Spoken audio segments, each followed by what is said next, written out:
the chief of sinners. I've been declared the winner. 'Cause I was blind, but now I see. Was lost, but not forgotten. Redeemed by the only begotten. The Son of God, He lives in me. Oh yeah. Among the sinner, I am chief.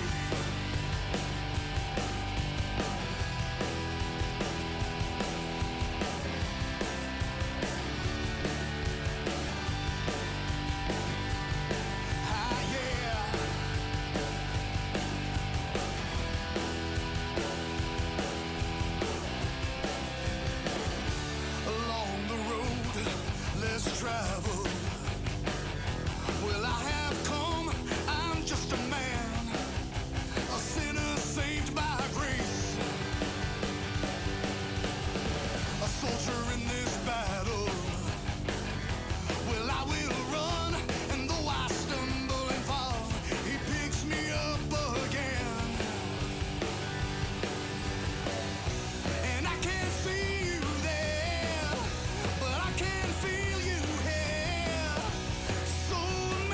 You love me, though I'm the chief of sinners. I've been declared the winner. 'Cause I was blind, but now I see. Lost but not forgotten. Redeemed by the only begotten. The Son of God, He lives in me.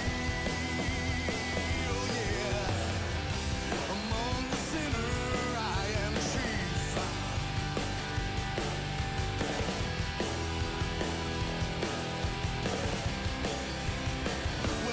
better than you, that's for sure now. I've fallen short again, and I cry out for mercy with a hammer and nail in my hand. Sees everything that I do, yet He loves me. And I don't understand why yet we were sinners, He sent His only Son to die.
Well, good afternoon. This is Anthony Soddy here, Men of Impact with Impact Moments.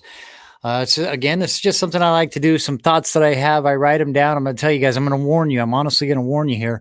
I'm not a planner. I don't do that. It's just not me. I'm not that guy. So what I do is I write down a thought that I had, and then I think about it a lot. And I have a lot of things. I probably should write them down. But honestly, if I started writing them down, it would be, I don't know if I'd ever could stop. So I just try and break out. Maybe we'll just have part one, because this one I've been thinking about honestly for months, maybe even years. It's a thing that thought that sticks with me, and I'm not sure how it manifested itself in my mind other than the Bible. it's the Bible that teaches me most of what I learn. And guys, let me be real clear here.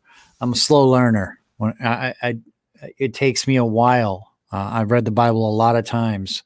I don't know about a lot of times compared to some people. A lot of times compared to some people, I barely cracked it.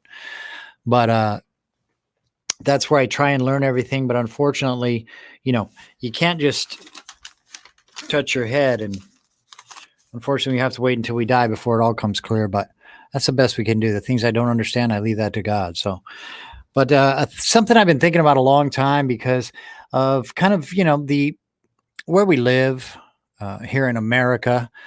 Here in America, we live in a bubble. We really do.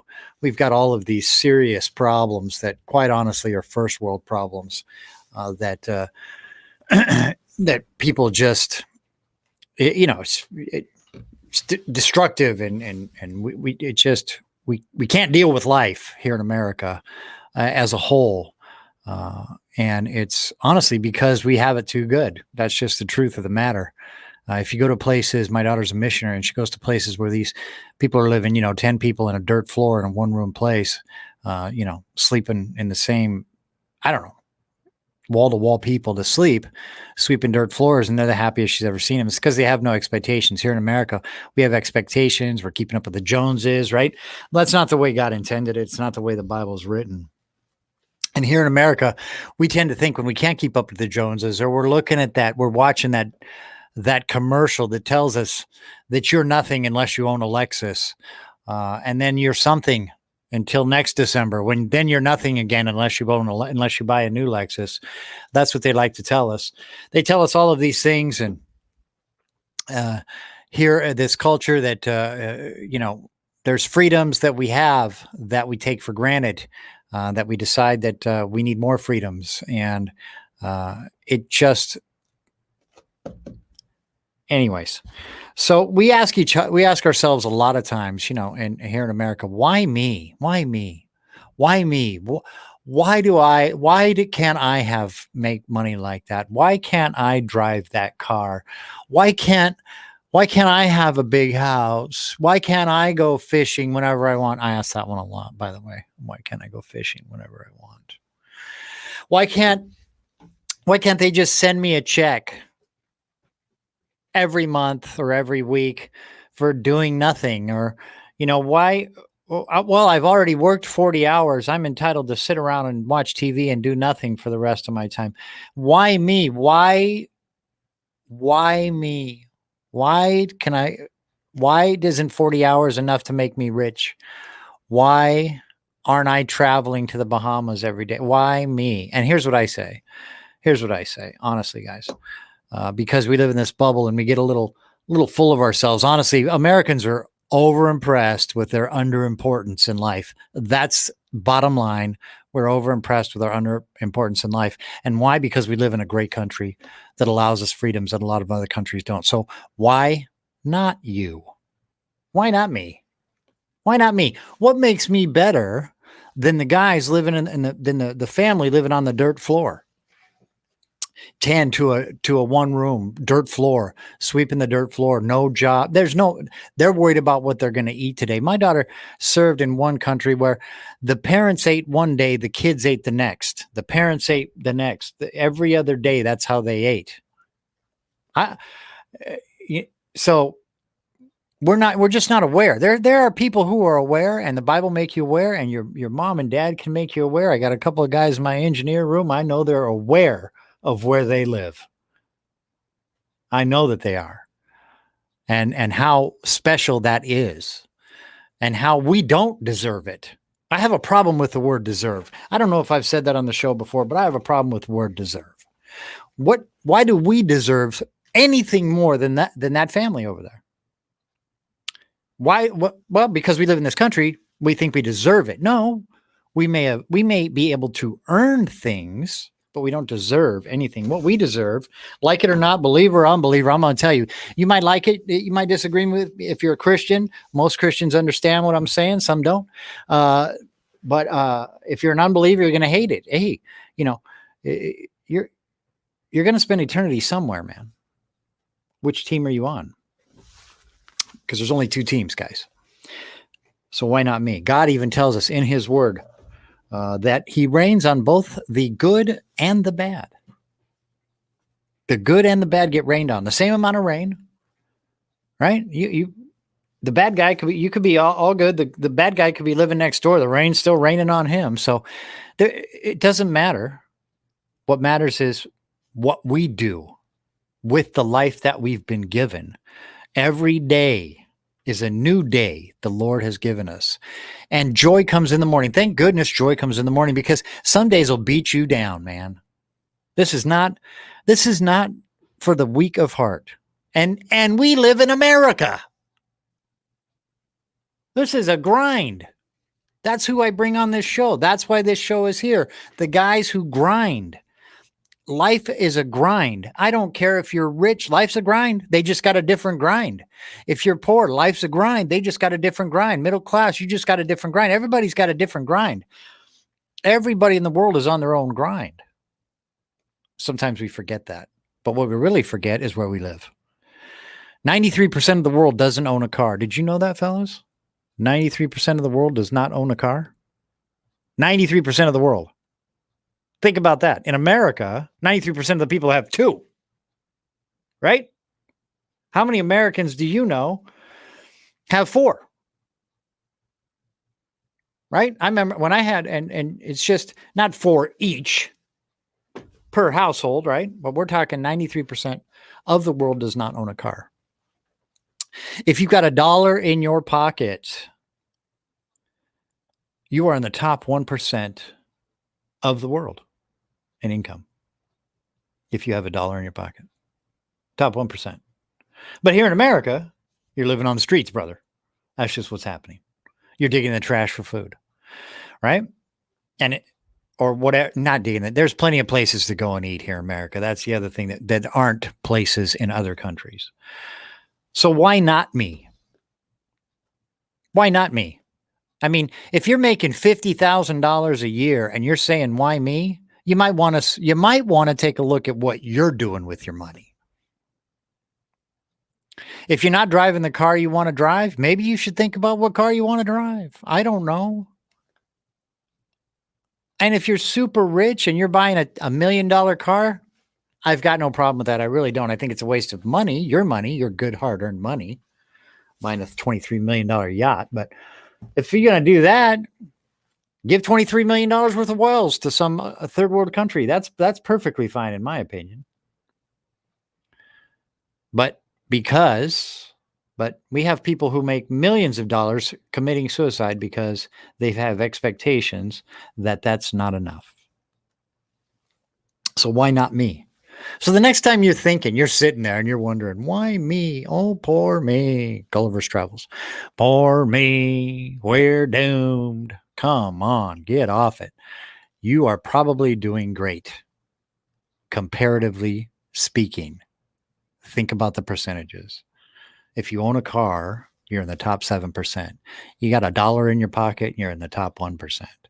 And here in America, almost everybody you know is there. You got a roof over your head. You got food on the table. That's as far as it goes, man. It doesn't get any better than that. Roof on your head, roof over your head, food on the table. If you got a car in the driveway, that's a bonus, baby. Heck, if you got 2 cars in the driveway, you are rich. Get to that in your head. Get there in your head. So why not me? And I live here in America too. I forget. I still say why me sometimes. You can't erase the why me, but we can replace it with the why not me. Why not me? Why not me? Why them and not me? I don't deserve it anymore. Chances are, the Christians in some of those countries are doing a better job at it than we are. That's quite honestly true. And if you listen to my last live one, there was you'll know what I mean. It was about pesky little gods. There was some things in there that what we think about here in America and what the others don't. Anyway, that's all I got to say. I mean, I just like to rant sometimes. These are things I need to get off my chest. I just thank you for listening, guys, or anybody who listens. Thank you for listening. I hope I didn't bore you too much. It's just a impact moment. These are things that, honestly, they're just things that weigh on my mind. It's therapeutic for me to say them out loud. It helps me to be accountable to myself and to stay on. It doesn't stay on track, so it doesn't just spin around in my head. The Bible tells us not to the right or to the left.